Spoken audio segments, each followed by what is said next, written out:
Okay, y'all, we gotta go ahead and start clapping it up. We have a very special guest today on The Greatness Around Me. We have Mr. Shannon McCullum!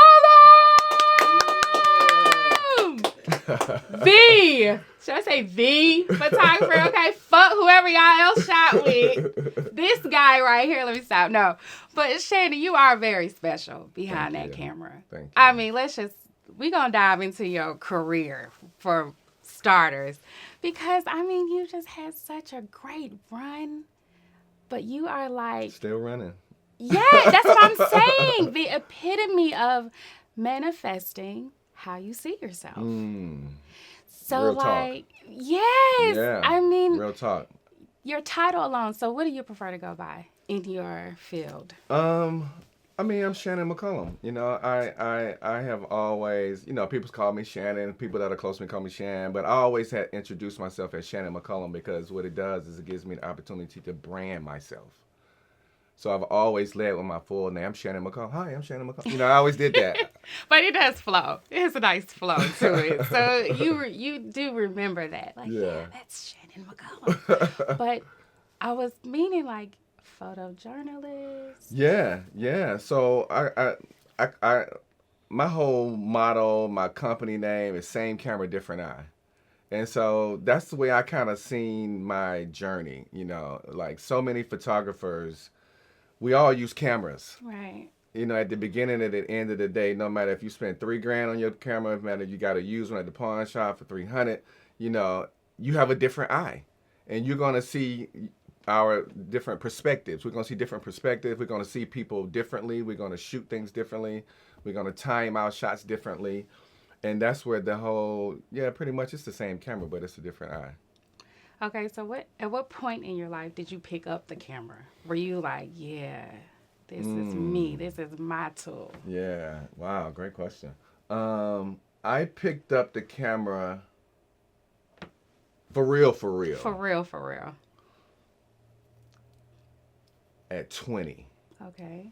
Going in about late. About to be 21. But I tell you crazy. I tell you crazy stories. My mom found a picture of me at like 12 or 13. Assisted my dad a photographer, and assisted him shooting a wedding. And it's a shot of me with the little strap around my neck and you know the box fade, and I'm just like looking like, but I didn't take it serious throughout my teenage years at all. You know, it was a family business, you know, and with it being a family business, my mom used to help my dad. She used to shoot. He taught her how to shoot. I love that. And so on the weekends they would get out and get that bread shooting weddings, you know, and shooting events. And but I still ain't studying no camera. It's just what we do. It's just what we do. It's what at the crib. Listen, at our crib we had a dark room. Also, when who has a dark room in their house? Yo, what? Where you from? Two different. Where you maybe from? 3 different houses we lived in. What? I am from Atlanta, Georgia. 3 different houses we SWATs. When you walked in our house, the as soon as you walked in the door, that wall to the right, my dad had cut out pictures and stapled them to the wall. So the wall was a collage of pictures, shooting models, shooting. You know, he also was a photographer for the Atlanta Journal-Constitution. So you're talking about shooting the pictures of the mayor, Maynard Jackson, Andrew Young, you know. My dad had all that. Right. So on the wall, the AJC owned the negatives. They own they own the negatives, but you could print your own pictures. You could print your own work. Okay. So all the photographers that were AJC photographers printed their own work. And my dad would bring it home. He stapled it to the wall. So our whole house was like a gallery, yo. So as soon as you walked in the crib, you was mesmerized by the pictures. It took you. You was on the wall like, whatever. It got you. Yeah. It had you. So I was mesmerized as a youngin' as how photographs that were timeless, that were classic, that were frozen. They're not going nowhere now. They're here. My mom would date the back. She would put the date on it and who it was for my dad. And so then it go up on the wall or it go up in a photo book, you know, and that's another conversation piece while we sitting here, you looking at my dad's shots. So I always like that. I miss that. Going through a photo What? album. At grandma's house, at your auntie house? Right. It's something Albums. about a photo being tangible, right? Listen. It sticks with you more. It's in your hand. It's in your hand. Like like you said, this moment frozen in time. How can I feel like I was there? And I feel like that's what a print does. It puts you right there. It puts you there. It puts you right there because you're touching it, you're looking at. It's almost like don't go back and look at a photograph now of someone in the picture that died. Oh yeah. And you get to touch it. Right. You ain't looking on no phone. Yeah. You are touching this photograph of your auntie and your grandma. And I just looked at a picture from when I was married. Everybody in the picture dead except my mom. Damn. I was like, God, what? Wow. You know, I'm talking about touching the picture. Because I'm going through my old photographs right now, and I got bins and bins and bins of photographs. And then I went in my parents' attic and took bins and bins and bins of my dad's shit. You know what I mean? So I'm going through both of them. And it's just like, yo, to touch photographs. If you didn't come from that, you missing. Well, I mean, it doesn't have to die. No, but you need to be smart enough. If you're a young photographer, you need to be smart enough to go get with an OG photographer. Yeah. Okay? Go build with him and touch his shit. Touch his negatives. Damn, this. Go look at his deep shit, right yo. there, You know what I mean? Do this. Yeah. Look at them slides. You remember? I do. Like, dang, this is showing my age now. Because I don't even see a lot of these schools teaching the photography classes. Like, I took a photography class at North Atlanta. You know, I took it at Dub. Yeah, see? My son took it at Pebblebrook. Being in that dark room, like you said, understanding the chemicals and how you can change how it looks based on the aperture. Yes. You know, all those things matter. Yes. So I think being a photographer is so special to me because, especially looking at how you carved out your life, right? It's a way that you have the power of vision to see, you know, like no one else can see. Even like looking at how your son is living his life, like, you know, that is like instilled in you all's blood to just create that path. And it works for you. It works for us, you know, and it's just so powerful. And I just love how you've immersed yourself in different cultures as a photographer, right? So maybe share one of that. Who is the first artist you were just so excited to work with? Because you picked up the camera at 20. Right. You're fresh out of college. I'm at Clark. Okay. My homeboy, he's hanging with this cat that go to Morehouse. We all freshmen. And I see him downtown. I jump in the car with him, and dude got a camera. And everywhere we go, whatever we doing for that day, dude just capturing. And I'm not trying to say, oh, what you doing? But I'm watching him. And this is no cell phone? This is no cell phone. Okay. This is 1989. I was a freshman in college in 1989, y'all. I was 7. Word. So I was at Clark. Okay. And dude was taking pictures, and I was like, oh. And I could see what he was seeing. Mm-hmm. It wasn't just like, no, I'm gonna take a picture of a tree. No, right. That nigga was framing his shit up, the composition. He was getting all over here. Yeah. I was like, okay, you kind of fly with this shit. Right. You know what I'm saying? So I said, yo, my dad do that shit, bro. My dad a photographer, you know. And he was like, okay, yeah, blah, blah, blah, blah. Yo, why I went home that day and I was like, Dad, I need a camera.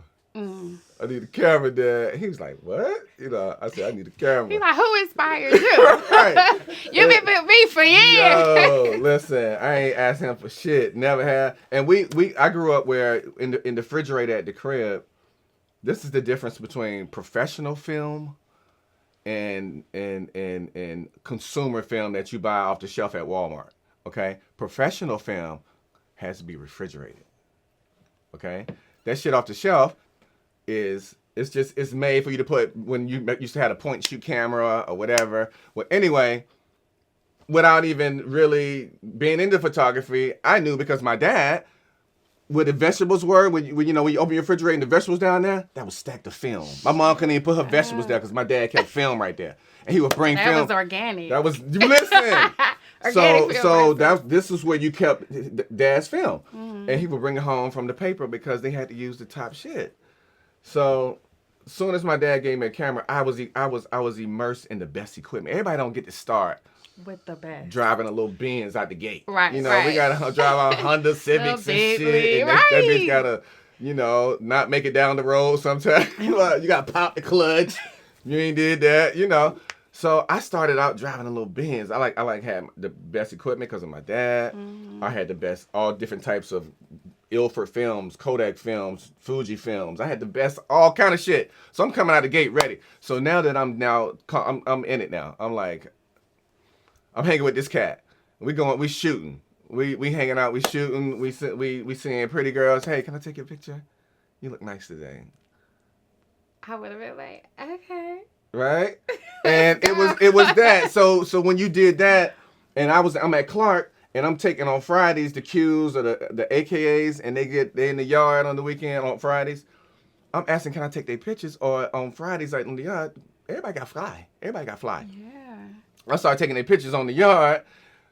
Would go to Wolf Camera, get it developed, come back to school on that Monday, and sell the pictures. You got a whole hustle on campus. I would sell the pictures on Monday. You're not going to tell me I'm not going to walk up, you come out my backpack and show my pictures that I just shot of you on Friday. You ain't going to want to buy them. Right. I was making a nice little 300, 400, 500 right quick. And so it became a thing where I can make money. I saw how I could sell myself. Mm-hmm. I saw how I could meet people. Yeah. I saw how I had found something that I loved, that I was passionate about. I found something that was like, yo, man, you finna do this. You ain't leaving me ever. ever. And I wasn't even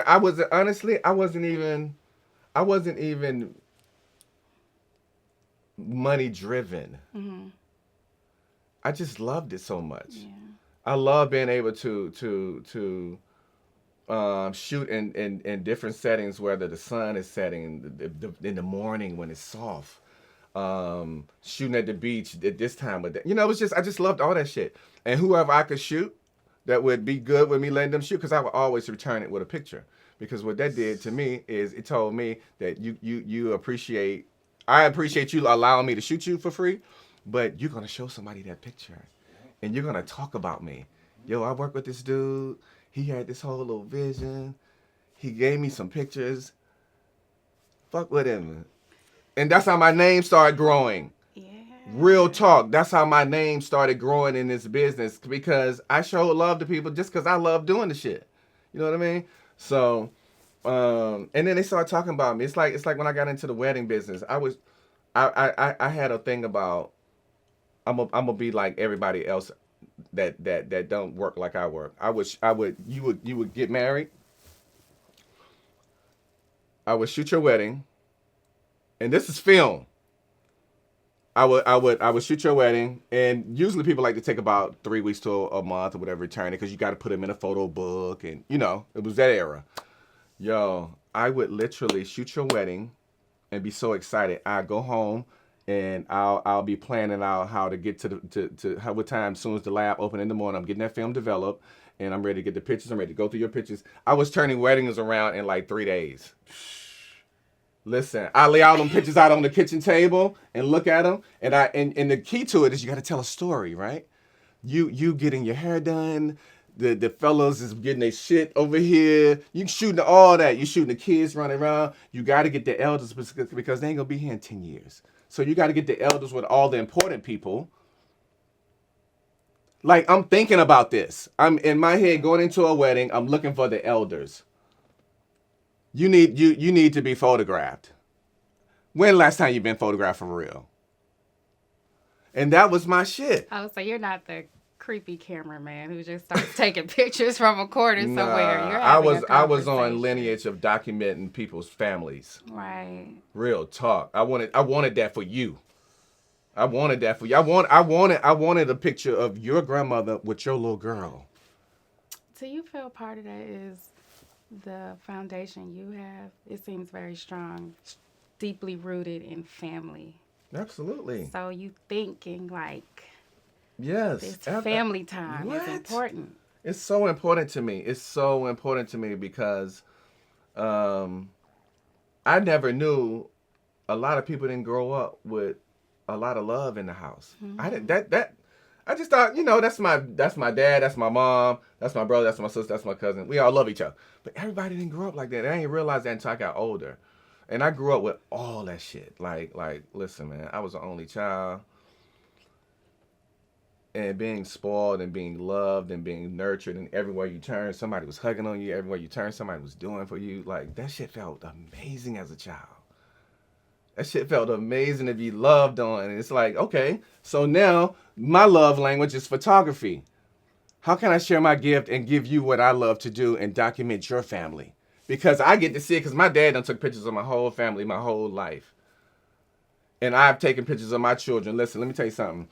Miles and Nina and my oldest, Lil Shannon, I shot them every day. If not every day, I shot them every other day. So I have pictures of them from the day they were born.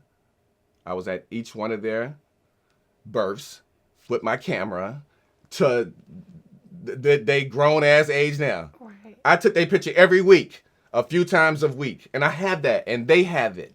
And I was intentional about that. We are family. We need to see how we were in different stages of our life. How important is that? That's so beautiful. It's just real shit. We deserve that. Yeah. Families deserve to see each stage. We need to see how our mom got old. We need to see how our dad got old, our children. I like that for us. I just do. I just do because I like to take pictures of old pictures and send it to my kids. And they're like, wow. And so now I'm on a group text with my son, my daughter, and my ex-wife, and I send them pictures of their mama when we was dating. When I was dating their mama, I sent them pictures. And she be like, yo, you dig it? I was sending mine from Freak Nick. We had Freak Nick. I got the bandana on, and I got my arm around, and we like 21. You know what I'm saying? And they's like, wow, Dad, Freak Nick, 93. I was like, yeah, with your mom. I love it. I got all that shit. Yeah. Well, that love definitely resonates in your work. And I mean, the way you see people. Like, I see a shot of yours. I'm like, how is his body? I'm wondering, were you laying on the ground? Were you hanging from a tree? Did you just zoom in with your lens? How long was the lens? I mean, it makes your mind go there. Like, how, why, what, how, sway, but to hear you talk about how you got on this journey, and why you continue to pursue it, it's the love. It's the love. My aunt always says, go where the love is. Woo. Like, why are you Come wasting on, your Auntie. time? Yo. And today's her birthday. Happy birthday, Happy Auntie. birthday, Auntie. Bless Pat you. Prescott. Yeah, but like, it matters. It matters. It matters. It matters. So, okay, you said and tell me, who was that person? Well, you tell me who inspired you. They just, made you go home and pick up a camera. But who was your subject that was like, damn, I'm really doing my thing? This is going to be forever. Or did you know it was forever? Of course, I did. Of course. Some things you just know that you're going to be doing for the rest of your life. It's just some things when you're tapped in. When you're tapped into yourself, you know something that's going to be there. I've worked with a whole lot of artists. You're right. And I don't want to miss how I say this, but I'll say this. I started in 89. This is my 33rd year. That number. Come on, y'all. 33rd. You know what I mean? Yeah, Kareem Abdul-Jabbar number. Giannis number. Yeah. No, but for real.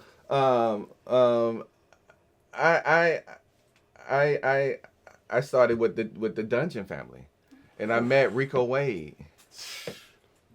And Rico Wade had a house off Cascade on Adams Drive. And he used to invite me over. And, it's something about, at this age, at this stage, they're the organized noise camp. They're brewing. They're brewing. They all working on each other's projects, and they hadn't gone yet, but they hot as fucking Atlanta right now. They really, and that's where I come in. So I come in there. I'm working at a lab. This is crazy. I would come over there, and Outkast had really popped. They had popped. So I would just be in the corner while they was writing, while they would get in the booth, while Rico would be on the boards, while they was rolling up, while they was taking pictures of blunt ash, it was Philly blunts back then because I always shoot that shit. But I was just so immersed in the culture. I was so immersed in everything around me. The legal pads, they writing on legal pads. So you write on the legal pads and you roll on the legal pads. And so it was the wires, it wasn't with no professional setting. This was the basement. And to me, it was like, it was like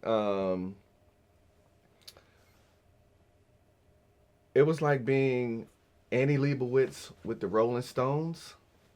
It was like being Gordon Parks at the mosque.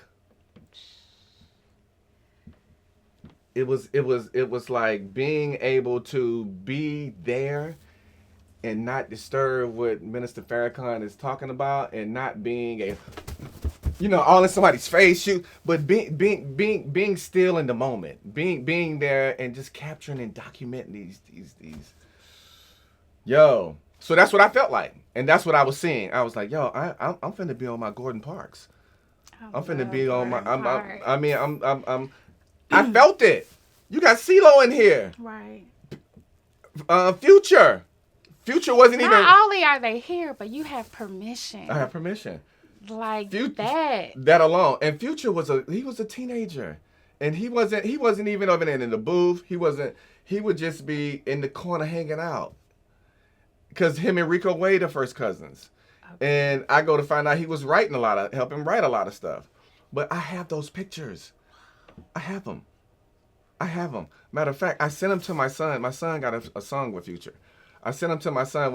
I said one day I just happened to be texting him, and I said, what you doing? He said, I'm in the studio with Future right now. I said, oh, yo, that's dope. I got this picture. So I got this picture that I shot of him that I'm finna send you. I sent it to him. He showed Future, sent it to Future. Future's like, yo, I remember that. Your pop's the GOAT. Period. He was like, I remember him. Crazy. Do you know how me and him get them kind of stories now? That is so. Like full circle. Full circle and more circles. He'd be like, Dad, I this is when he first came out in 2016. Dad, I just met Common, Dad. Common, remember you? Dad. I mean, all these people, it's just. Yeah. Right. And that's the industry. That's the do right in the industry. Mm-hmm.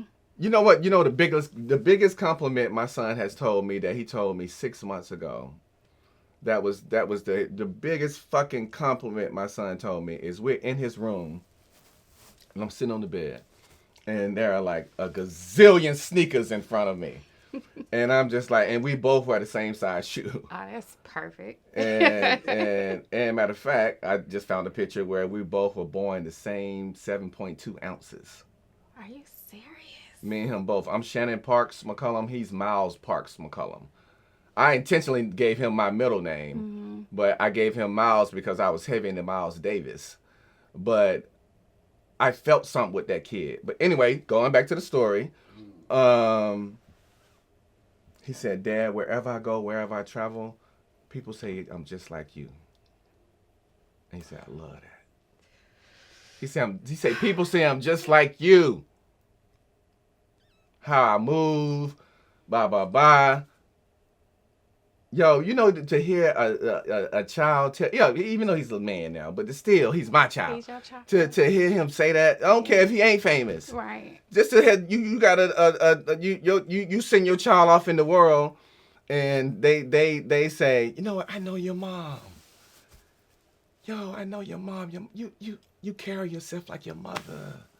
It's so beautiful. How your mom is regal and classy and witty. That's you. I see that. I see you. Shannon, Yo. And your daughter come back and tell you that shit. Right. What? That's beautiful. Come on. I mean, you must feel the same way about yours. Like your family, you all are pretty special. This is a dynamic situation. It's three. And like you said, it's three of us. It's artist dad, it's artist me, and then it's artist my son. It's a journey, like you said, carrying the torch, passing that joint. Yes, y'all passed the torch. That part. Right, Intentional. We need that in here too. Intentional. That's the word of work. the day. That's the word of the journey of life. The journey. Just be intentional about your shit, and now I know how you move. Yeah. I know how you move. I showed my son. I would take him on photo shoots. I would show him how I got my bread. I show him my invoices. If a rapper or a little dope boy paid me in cash, look, I just made $500 in an hour. You know, he'd be like, whoa, Dad. And I would say, yo, what do you think about my location? Is this a good place to shoot today? I would include Miles. Me and him were so close. I would have him help me. And I used to tour with John Legend. John would let him sit on the side of the stage and watch the show. Mm-hmm. If you Google John Legend and Lil Yachty, it's a picture come up when Miles is like 8 years old with his little backstage pass. He saw all that because I took him around it. Yeah. He saw it because I took him around. I was intentional about this shit. I didn't want him to have no 9 to 5. I didn't think he was gonna be no fucking rapper, but I just didn't want him to have no 9 to 5. Right. He turned it into a whole entrepreneurship and you know, just all kind of shit. I just didn't want him to work for nobody. I just wanted him to get that bread and not work for nobody and be your own boss. Did you ever have representation, or you were doing all your deals by yourself? This is me. And let me tell you, the beauty of it is, it's through relationships. He didn't even tell me he was rapping. He DM'd Coach K. It's exclusive story right now. Hold up, I'm finna get y'all finna drop one right quick. Real shit. Yo, he didn't even tell me he was rapping. Mm-hmm. He DM'd. This is 2015. He DM'd Coach K. Coach K got the Migos hot right now on QC. I'm sure he getting a gazillion DMs from everybody every day. Right. He don't see my son's DM. Miles come over my crib one day and said, yo, Dad, I got this song on SoundCloud. I said, what? He said, yeah, and it's doing numbers. So on SoundCloud, you could pull up and see where you growing. Your numbers is growing. I was like, yo, okay. I immediately hit Coach. How could I do that? Because you're Shannon McCullum. I'm a nigga of honor. I treat people with when Coach was out with Jeezy, I would shoot them niggas. I would do, you know, I would he would have me come pull up. I would turn the pictures around. You know, I wasn't holding on to nobody's pictures. Yeah. So that's a relationship that I had with this cat. So now I can call him and say, yo, my son rapping, bro. He's like, okay, what, Lil Miles? I said, yeah, dude, Lil Miles. Bring him by the studio. Let me see him. Bring him by the studio. Next day, we go to the studio. Miles is like, you got Coach on the phone? We go to QC the next day. Me, him, his mama. Okay? Yes. And I ain't even got to go into no more, but it never stopped. Right. From 2015, he's still in high school to like, boom, he gone. Forbes 30 under 30. What? This was at 19. What? Forbes, Google it. Forbes 30 under 30. That ain't just no rap bag. Nah. That's high character bag. That's that white money out there seeing you.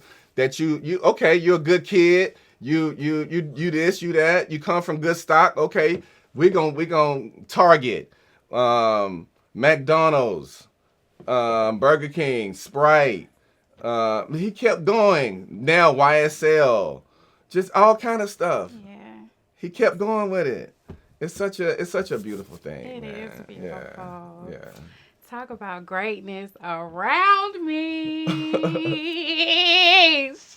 Shannon. This was such a great talk. Yes. Thank you so Thank much you for making the time. What? History. And first of all, just let everybody know, how can we continue to follow your legacy, your journey, your love? Yes.